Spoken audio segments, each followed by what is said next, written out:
Paz do Senhor, igreja. Eu gostaria de orar antes de começar. Então, vamos nos colocar diante do Senhor nessa tarde e pedir que o Senhor fale aos nossos corações. Amém? Senhor, eu quero agradecer, Senhor, a Ti por este momento que o Senhor proporcionou para nós. Desde o início da manhã, o Senhor já tem nos preparado, Senhor, para receber, Senhor, a Tua palavra. E o Senhor já tem falado, Senhor, aos nossos corações. O Senhor já tem ministrado, Senhor, em nós, aquilo que o Senhor quer de cada um de nós. Assim como essa música fala, essa casa é sua, nós somos o Teu templo, o templo do Teu Espírito Santo, Pai.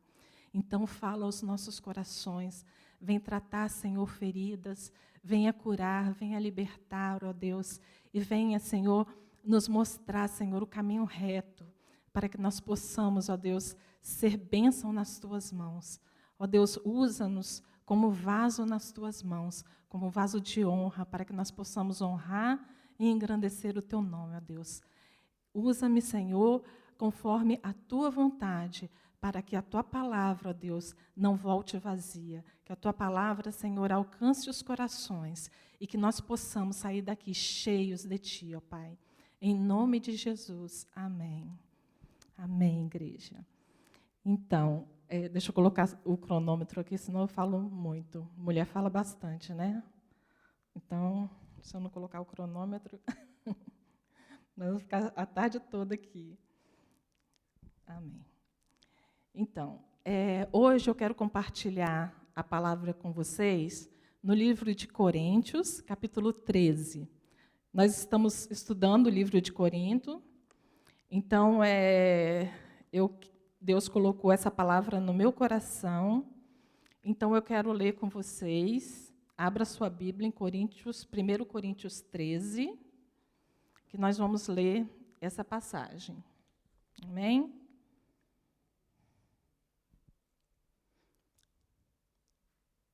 Se vocês puderem colocar aqui, ou então, se você tiver com sua Bíblia, então, vamos começar a ler. E diz o seguinte, eu vou começar até no capítulo 12, no versículo 30, 31, que fala o seguinte: entretanto, procurai com zelo os melhores dons. E eu passo a mostrar-vos ainda um caminho sobremodo excelente. Ainda que eu fale a língua dos homens e dos anjos, se não tiver amor, serei como um bronze que soa ou como um símbolo que retine. Ainda que eu tenha o dom de profetizar e conheça todos os mistérios e toda a ciência, ainda que eu tenha tamanha fé, a ponto de transportar montes, se não tiver amor, nada serei. E ainda que eu distribua todos os meus bens entre os pobres, e ainda que entregue o meu próprio corpo para ser queimado, se não tiver amor, nada disso me aproveitará. O amor é paciente, é benigno. O amor não se arde em ciúmes, não se ufana, não ensoberbece, não se conduz inconvenientemente, não procura os seus interesses, não se exaspera, não se ressente do mal, não se alegra com a injustiça, mas regozija-se com a verdade. Tudo sofre, tudo crê, tudo espera, tudo suporta. O amor jamais acaba, mas havendo profecias, desaparecerão. Havendo línguas, cessarão. Havendo ciência, passará. Porque em parte conhecemos e em parte profetizamos. Quando, porém, vier o que é perfeito, então o que era em parte será aniquilado. Quando eu era menino, falava como menino, sentia como menino, pensava como menino. Quando cheguei a ser homem, desisti das coisas próprias de menino, porque agora vemos como em espelho, obscuramente, então veremos face a face. Agora conheço em parte, então conhecerei como também sou conhecido. Agora, pois, permanecem a fé, a esperança e o amor. Estes três, porém, o maior destes é o amor. Amém? Quem ama aqui? Amém. Amém? Glória a Deus. Nós amamos o Senhor, né? Ele nos amou primeiro, né? E por isso nós amamos o Senhor. E eu quero falar um pouquinho da igreja de Corinto. Nós estamos estudando esse livro e nós vemos que a igreja de Corinto não era uma igreja muito normal, né? Mas qual é a igreja que é normal? Não tem igreja normal. Porque nós temos as nossas dificuldades, né? Nós ainda não somos perfeitos, mas nós temos um Deus que é perfeito. Ele é perfeito em amor. Então, ele vai nos construindo, ele vai nos reconstruindo. Né? A cada dia, ele vai nos reconstruindo. Então, nós vamos ver que naquela igreja de Corinto tinha divisões, né? Tinha 4 partidos naquela igreja, que era o partido de Paulo, o partido de Apolo, de Pedro e de Jesus. Então, era uma igreja dividida. E talvez, né, nas igrejas de hoje, nós possamos ver essas coisas também. Eu sou do partido do pastor Sidney, eu sou do partido do pastor Jorge, eu sou do partido dos líderes, né, e outros de Jesus. Então, nós podemos ter isso na igreja também. Né? Então, mas lá era muito evidenciado isso. Né? Havia imoralidade, né? Era uma igreja bem difícil. Irmãos processando o outro no tribunal, né? Não tinha unidade de pensamento, né? Um pensava uma coisa, outro pensava outra coisa, e eles não conseguiam ser unidos. A ceia do Senhor, que era a festa ágape, né? Que era chamada festa ágape, a festa do amor, era uma baderna, porque uns chegavam mais cedo e começavam a comer antes dos outros chegarem. E quando os outros chegavam, já não tinha comida. Né? Como nós fizemos no parque, né?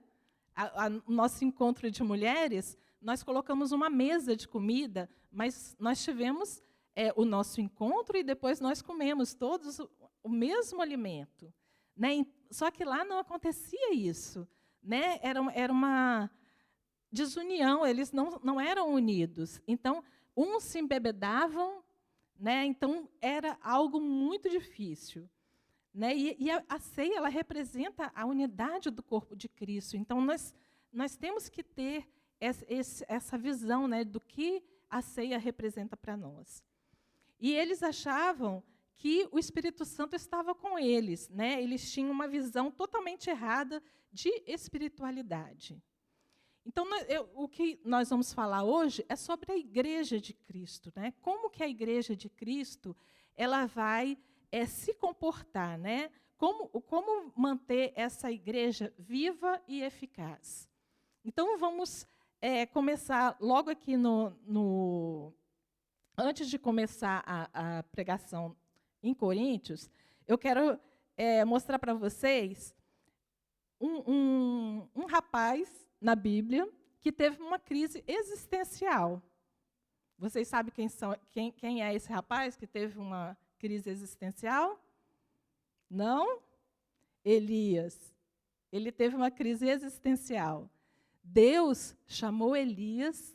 Elias era bênção pura. Né? Elias ele fazia a vontade de Deus e as coisas aconteciam. Né? Deus ele chamou Elias para que a vontade dele fosse feita ali em Jerusalém. E Elias ele fez tudo conforme a vontade do Senhor. Só que Elias, quando ele foi confrontado por Jezabel, Elias ele fugiu. Ele fugiu, simplesmente fugiu e foi para dentro da caverna. Né? E ali Deus confrontou Elias. E aí, lá em 1 Reis, capítulo 19, do versículo 10 ao 16, Deus ele vai falar o seguinte com Elias. O que você está fazendo aqui, Elias? E Elias respondeu, tenho sido muito zeloso pelo Senhor, o Deus dos exércitos, Os israelitas rejeitaram a tua aliança, quebraram os teus altares e mataram os teus profetas à espada.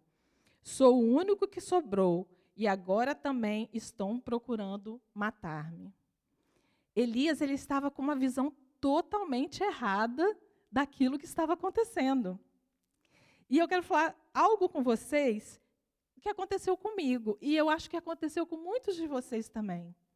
O ano passado, aconteceu exatamente comigo o que aconteceu com Elias. Eu tinha algumas falsas crenças, que veio desde da minha, quando eu era criança, e essas crenças eu achava que tinha desaparecido, porque eu liberei perdão, e tudo isso, né, eu achei, estou curada. Mas isso veio com toda a força o ano passado na minha vida. E todas as paredes dessas crenças que eu tinha na minha mente, elas caíram, elas ruíram. E aí eu fiquei como que, Deus, quem eu sou? O que está acontecendo comigo? Eu entrei dentro da caverna, literalmente, gente. Eu não queria mais ouvir nada de ninguém. Eu não queria mais ministério. Eu não queria mais nada. Eu me fechei em mim mesmo. E aquilo estava acabando comigo. E o que Deus fez, Ele fez como Ele fez com Elias. Ele foi até Elias e perguntou, né? Foi até Cecília e perguntou, Cecília, o que você está fazendo aqui? E eu falei a mesma coisa que Elias. Né? Todos os profetas morreram. Todos os profetas morreram, Elias? Não, Elias. Cecília, todos os profetas não morreram. A igreja continua de pé. Tem vários profetas, várias pessoas aqui da vida plena que estão de pé, que não foram derrotados. Eles estão aqui. Só que eu não venci essa guerra sozinha. Não, porque eu não ia conseguir, porque eu estava muito fraca. Eu venci essa guerra com Deus e com os meus discipuladores. Amém? A Su falou sobre isso, né, semana passada. E primeiro veio o pastor Sidney. O pastor Sidney falou assim, Cecília, você está fraca? Eu vou segurar na tua mão. E eu vou caminhar junto contigo. E ele caminhou junto comigo. Continuamos nas células, ele estava lá me fortalecendo. E nessa semana, o inimigo ele queria me derrubar de novo. Eu estava fazendo um curso sobre o meu trabalho e simplesmente aquilo que eu já sabia fazer, eu não consegui fazer, deu um blackout. Eu não conseguia fazer. E cada vez que o professor vinha, falava, Cecília, você está fazendo errado. Eu não conseguia fazer mais nada. E aí eu liguei para o pastor Jorge. Eu falei, pastor Jorge, me ajuda. E o pastor Jorge, ele me deu uma palavra que veio assim, de encontro àquilo que eu estava precisando. Porque o medo tomou conta do meu coração. E a palavra fala que o verdadeiro amor lança fora todo medo. Amém? Porque eu queria que as coisas saíssem perfeitas. Mas nós não somos perfeitos. Nada sai do jeito que a gente quer. E aí, por isso que eu tive esse apagão. Por isso que as coisas não fluíam.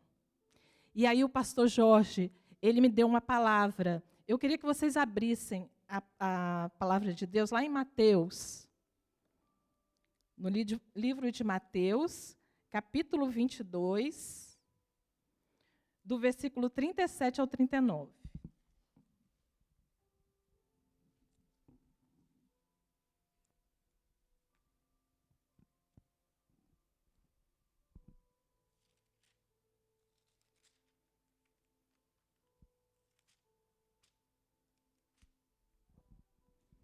(22, 37 ao 39). Que diz: Respondeu-lhes Jesus, para os fariseus, né? Amarás o Senhor de todo o teu coração, de toda a tua alma e de todo o teu entendimento. Então ele fala de todo o teu coração, de toda a tua alma e de todo o teu entendimento. Lembra que Tiaguinho falou aqui? Na hora do louvor? Adore ao Senhor com todo o seu ser. Amém? Mas o que o pastor Jorge falou comigo? Cecília, quanto que você tem para Deus hoje? Eu falei com o pastor Jorge, pastor, eu tenho 50%. Eu não vou negar, eu tenho 50% hoje. Eu ainda não estou completamente. E sabe o que ele falou comigo?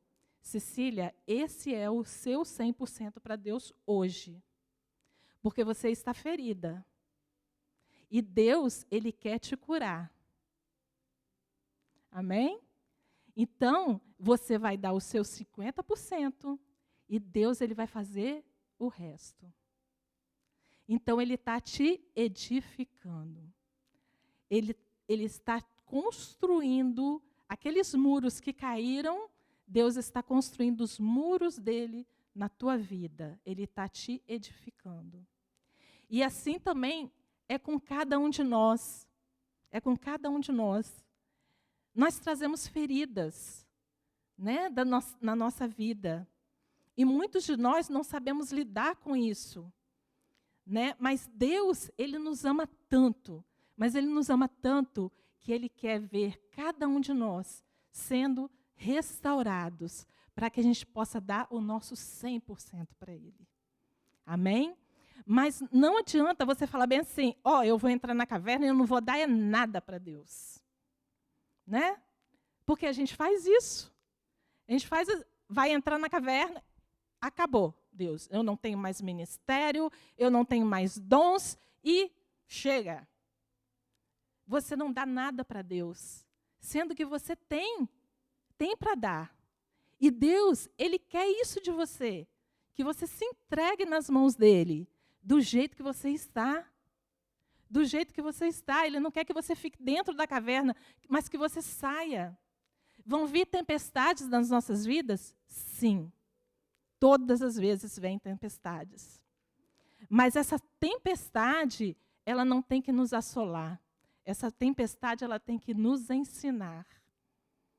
Isso é o que Deus quer de nós, que nós possamos aprender dele. Né? Aqui fala que quando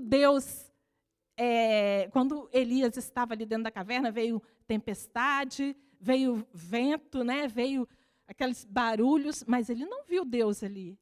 Quando foi que Elias viu Deus? Numa voz bem suave. E é assim que Deus fala conosco. Deus, Ele não cobra de nós nada. Ele vem com amor. E Ele vem com uma voz suave. E Ele fala, Cecília, vem para fora. Vem para fora porque eu quero fazer algo na tua vida. E a todos aqui Deus está falando, venha para fora. E aí Deus, ele fala com Elias, ele fala o seguinte, volte pelo caminho por onde veio. Sabe por que Deus fala que a gente tem que voltar pelo caminho de onde a gente veio? Porque Ele quer curar as nossas feridas. Aonde que eu fui ferido, Deus quer me levar lá, para eu ser curado. Amém? Então Deus quer que eu vá lá, volte lá, onde eu fui ferida, para que eu seja curada. E Deus quer isso de você também. Que você volte aonde você foi ferido. E eu sei, cada um de vocês sabe aonde você foi ferido. E Deus quer que você volte lá para que você seja curado, para a honra e glória do nome dEle. Amém? Então, lá no versículo 18 fala, no entanto, fiz sobrar 7.000 em Israel, todos aqueles cujos joelhos não se inclinaram diante de Baal e todos aqueles cujas bocas não o beijaram. Você lembra que Elias falou? Não sobrou ninguém, Deus, só sobrou eu. Mas que ousadia, né, de Elias? Não é? Só sobrou eu aqui, Deus.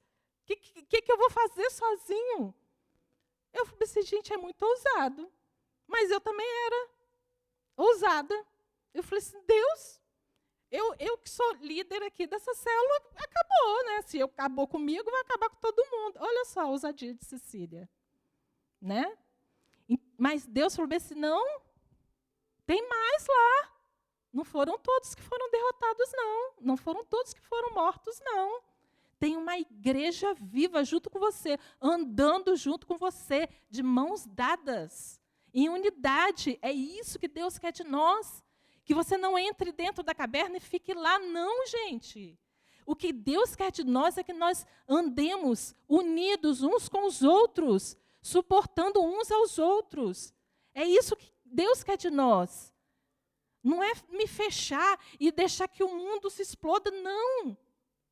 O que Deus quer de nós é que, ok, isso está acontecendo comigo, eu vou abrir o meu coração, é o meu pastor, é o meu discipulador, como a nossa irmã falou.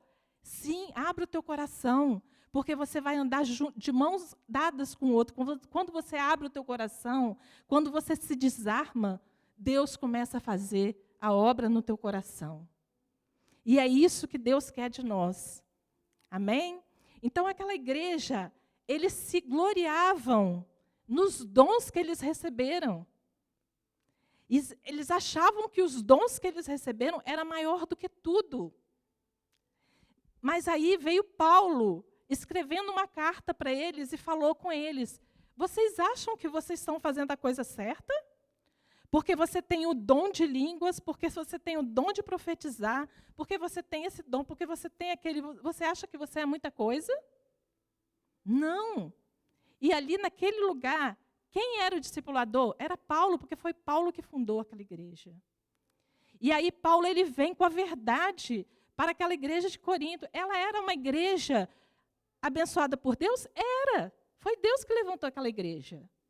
Né? Só que eles se contaminaram com as coisas desse mundo. E o que Deus quer de nós é que a gente se separe para Ele, que a gente não se contamine com as coisas desse mundo. Né? Então, não adianta eu ter um dom, mas se eu não tiver amor, eu não vou ser nada. Eu não vou ser nada. Então, Deus, o que Ele quer de nós é que a gente se entregue a esse amor, aquele amor que Jesus se entregou ali na cruz. O que aconteceu? Jesus ele podia fugir da cruz, mas ele não fugiu. Ele se esvaziou dele mesmo.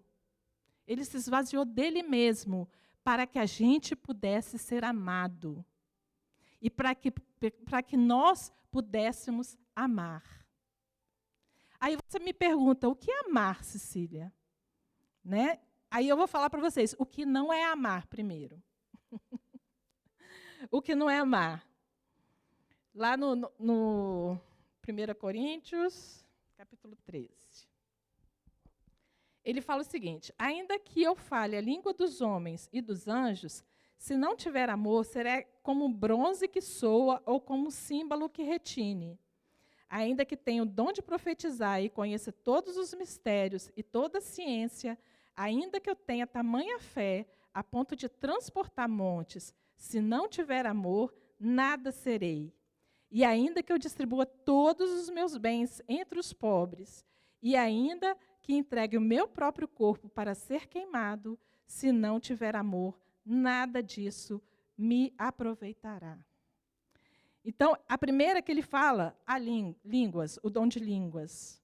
Né? Nós recebemos dons, e aí ele vai falar o dom de línguas. Não adianta você ter dom de línguas se você não tiver amor, porque ele vai ser como um bronze que soa ou como um símbolo que retine. É um som, é o mesmo som. Tum, tum, tum, tum. Isso não irrita a gente? Irrita. Imagine-se um cachorro que fica latindo a noite inteira. Você não vai ficar irritado porque você não conseguiu dormir? É exatamente isso que ele está falando aqui. Né? Aquele som que está... Por quê? Eles tinham essa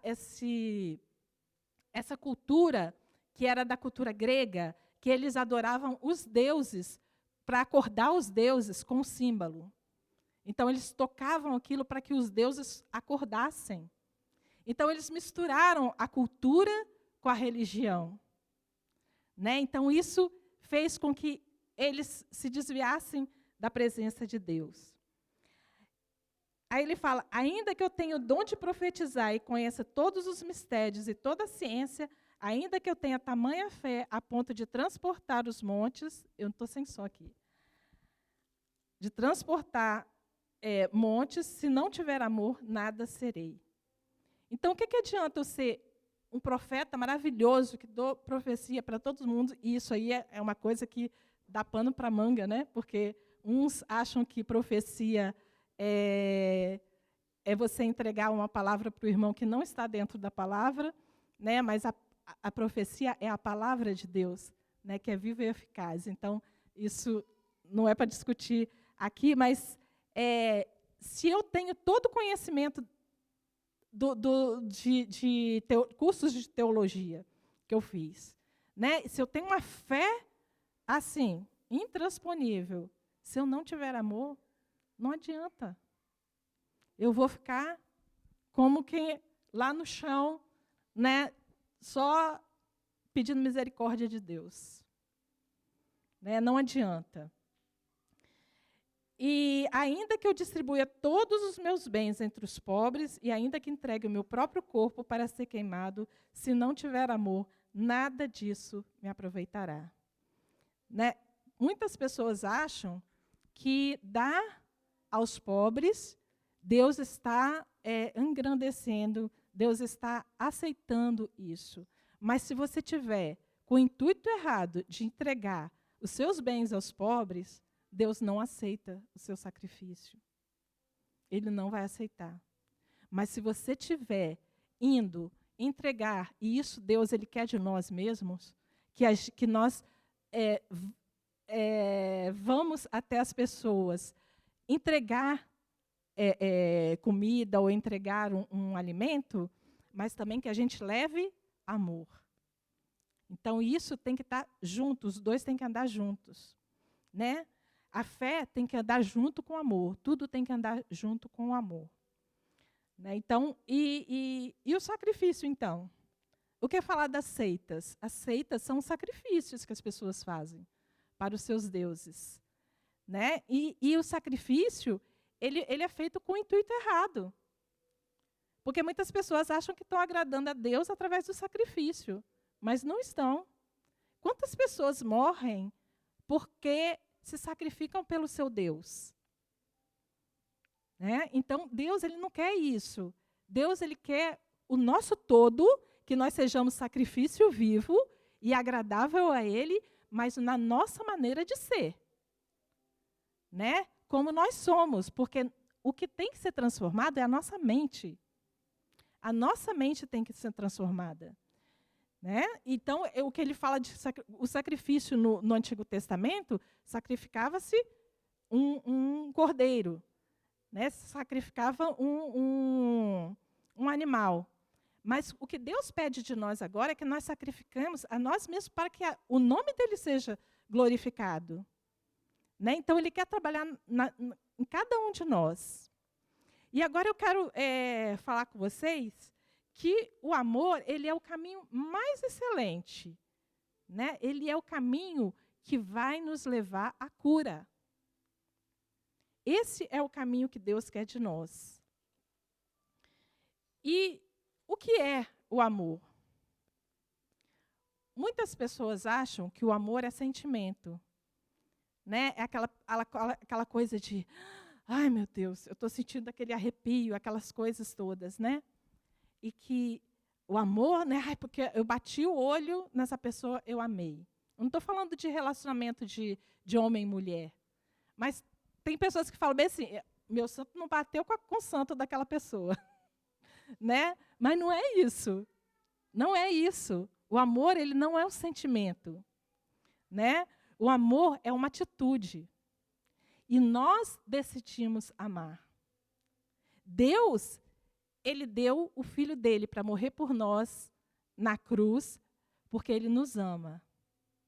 Mas o que ele espera de nós é uma atitude de amá-lo, né? De retribuir esse amor a ele.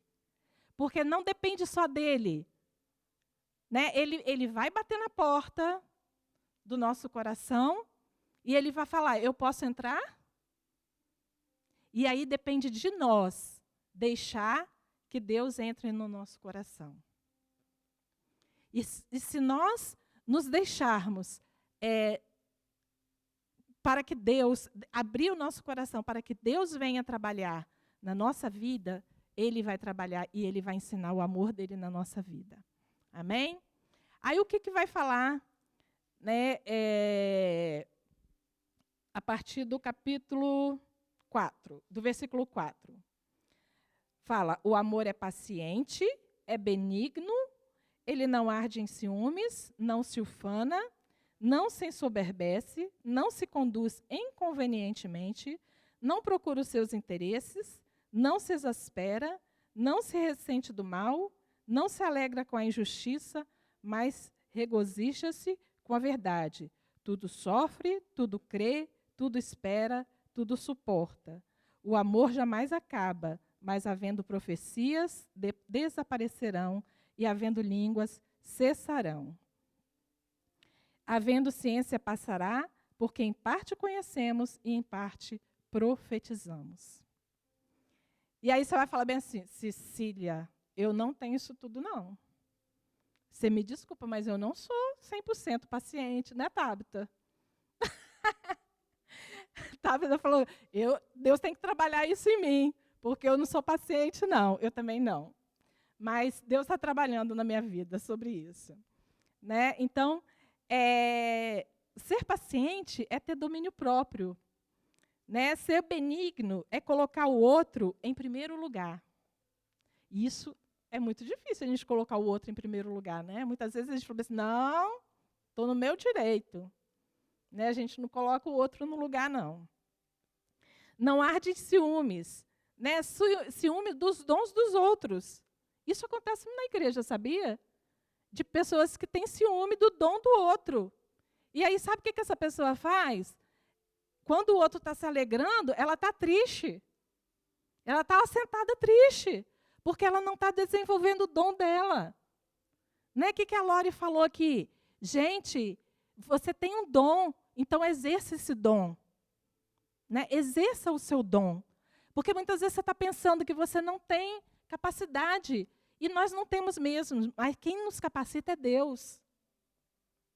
Ele é que nos capacita. E a partir do momento que a gente dá o primeiro passo e fala, Deus, me usa, Ele vai te usar. Ele vai te usar para a honra e glória do nome dEle. E é isso que Ele vai fazer. Né? Então, e tem a questão também, né, daqueles que têm um dom, né, alto, de profecia, e de se ensoberbecer. Então, nós temos que tomar cuidado de não nos tornarmos soberbos. Né? E aqueles que têm um dom inferior, né, achar que tem inveja, vai ter inveja do irmão, porque vai se entristecer com o irmão porque tem um dom, né? E vai absorver um espírito de autocomiseração. Ai, coitadinho de mim, eu não sou nada nessa igreja. Então, a gente tem que tomar cuidado com essas coisas. Porque Deus, o dom não é nosso, o dom é de Deus. Ele pode dar e Ele pode tirar. Então, nós temos que tomar muito cuidado com aquilo que nós estamos fazendo para o Senhor. Amém? O amor, ele não se ufana. O se ufana é não contar, contar vantagens. O amor, ele não fica contando vantagens. Ah, porque eu faço isso, porque eu faço aquilo, porque eu assumo todos os ministérios da igreja. Não, o amor não se ufana, ele se humilha. Né? O amor, ele não se exaspera. O exasperar é a pessoa que fala bem assim, eu vou falar a verdade, eu falo na cara. Né? Doa quem doer. Isso é exasperar. Não. Quando nós vamos conversar com o nosso irmão, nós temos que conversar com amor. Né? Não é julgando, mas conversar com amor. O amor, ele não se ressente do mal. Né? Tem pessoas que ficam ressentidas. E tem pessoas que ficam ressentidas para o resto da vida. Né? Pessoas que guardam mágoa em seus corações. E aquilo, a mágoa, isso já foi comprovado cientificamente que a mágoa, ela traz doenças para o nosso corpo. Olha que coisa terrível, né? Então, se nós temos isso, esse espírito, né, de se ressentir do mal, nós temos que pedir a Deus para tirar isso de nós, essa raiz, essa coisa que cresceu dentro de nós. O amor, ele não se alegra com a injustiça, né? Ele não faz vista grossa para as coisas que estão acontecendo ao nosso redor. Se eu sei que o meu irmão ele está sofrendo, vamos até ele, vamos ajudar, vamos orar, vamos, né, fazer com que as coisas aconteçam.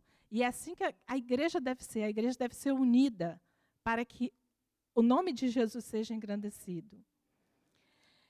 E ele se alegra com a verdade.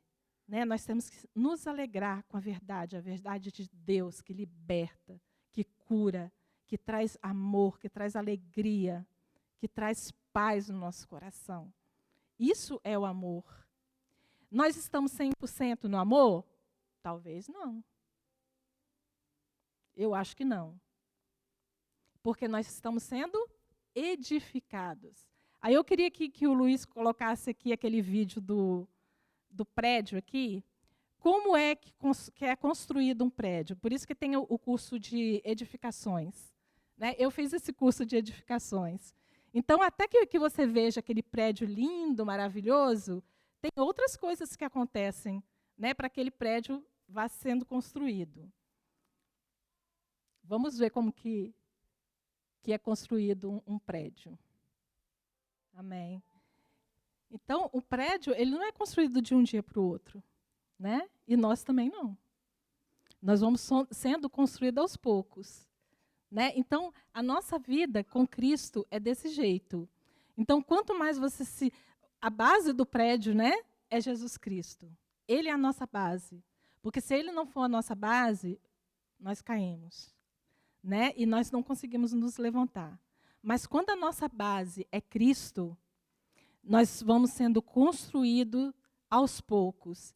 E aí, os dons é como se fossem aqueles tapumes, né, que eles colocam em volta. E o amor, ele está ali por dentro, ele está sendo construído. E quando o prédio ele já está lá em cima, vão se tirando os tapumes. E o que esses tapumes representam na nossa vida? São os dons. Porque a palavra fala aqui que os dons, eles passam. Eles são tirados da nossa vida. Mas quando vier o que é perfeito, e quem é o perfeito? Jesus, a volta de Jesus. Quando Jesus voltar, aí sim, nós seremos perfeitos. Mas, por enquanto, nós não somos, não. Então, nós estamos sendo construídos por Deus. Cada um tem uma etapa, né? Cada um está num patamar. Mas Deus, o que Ele quer de nós é que nós possamos nos abrir para Ele e que nós possamos ter comunhão com Ele. É isso que Ele quer de nós. Porque quando eu tenho comunhão com Deus, quanto mais comunhão com Deus, mais eu vou entender o amor de Deus por mim. Mais eu vou entender a mensagem da cruz. Mais eu vou entender o que Cristo fez por nós naquela cruz. E aí, todas aquelas crenças que eu tinha, né, da minha infância, de tudo aquilo que aconteceu comigo, aquilo cai, aquilo sai. E aí Deus ele vai construindo algo lindo dentro de nós. Ele vai nos transformando à imagem e semelhança dele. Assim como ele fez conosco, lá em Gênesis, quando ele falou, tudo está perfeito. Então nós seremos perfeitos. Perfeitos. E isso vai acontecer quando Jesus voltar, e não está longe dele voltar. Está muito perto, porque coisas tremendas estão acontecendo e nós estamos vendo isso. Né? A questão do corona. Porque muitas vezes, muitas pessoas podem olhar para o corona e falar bem assim, gente, que coisa terrível. Mas as pessoas estão mais dentro de casa, coisas que não aconteciam. Né? os filhos não veem os pais o dia inteiro, mas as famílias estão em casa, então elas estão tendo mais relacionamento. Né? Deus está fazendo algo dentro das pessoas. Do lado de fora está o caos, mas dentro das pessoas Deus está transformando. E Ele quer que as pessoas, que a igreja, né, não fique olhando para o caos, mas olhe para Cristo. Porque quando nós olhamos para Cristo, aí as coisas começam a mudar. Não muda a situação, não, porque a situação continua. Mas nós começamos a mudar. Dentro de nós as coisas começam a mudar. E aí que Deus ele vai começar a trabalhar em nós.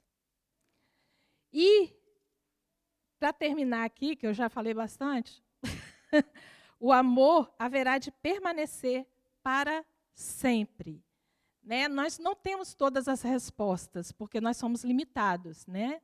Nós sabemos em parte. Aí o que Paulo vai falar é que a gente não consegue ver a imagem perfeita. Né? Ele vai falar do espelho. O espelho de hoje a gente consegue se ver perfeitamente.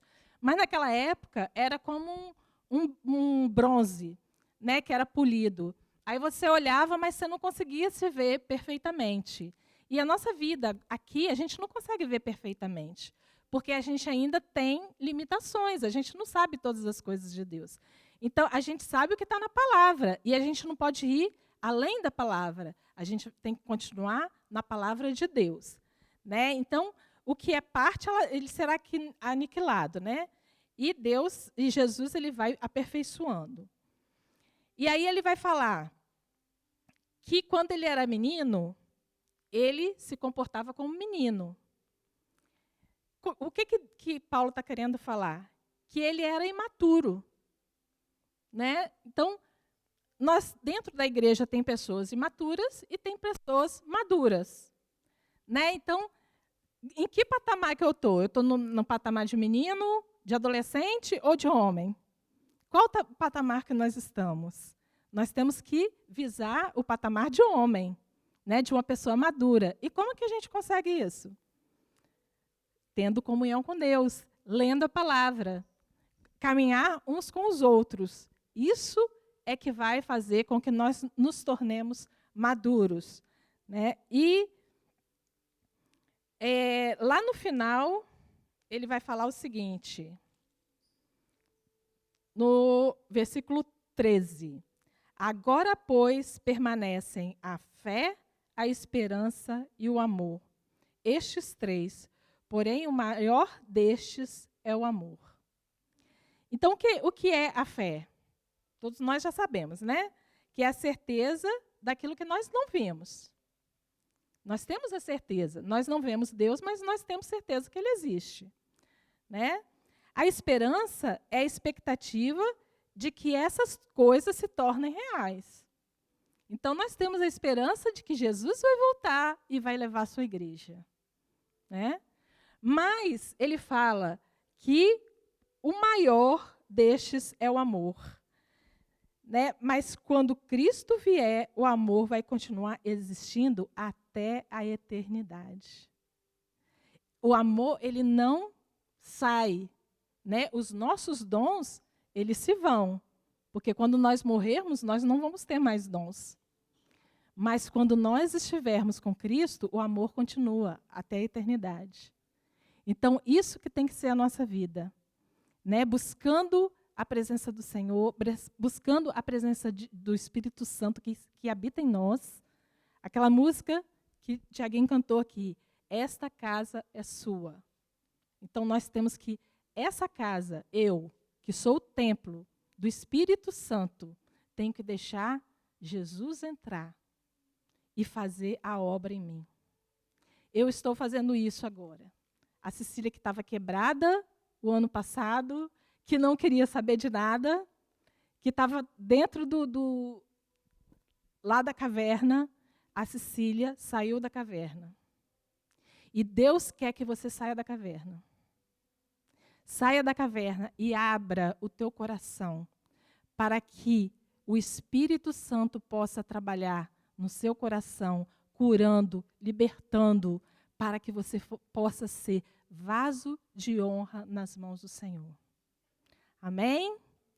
Então, que Deus possa estar trabalhando nos nossos corações, mas que você possa abrir o teu coração para que Deus possa mudar aquilo que tem que ser mudado.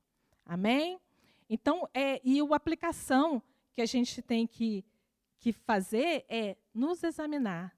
Porque se eu não me examinar, eu vou continuar do mesmo jeito. Mas se eu examinar a mim mesmo e ver o que eu estou falhando, o que está errado em mim, eu vou voltar aonde eu fui ferido, vou liberar perdão e vou continuar minha caminhada com Deus. Amém? Pode colocar essa música. Então, o amor, ele não vai se ensoberbecer. Gente, que palavra difícil. Mas o amor, ele vai salvar. Então, eu quero que vocês prestem atenção nessa música. Aonde está Deus?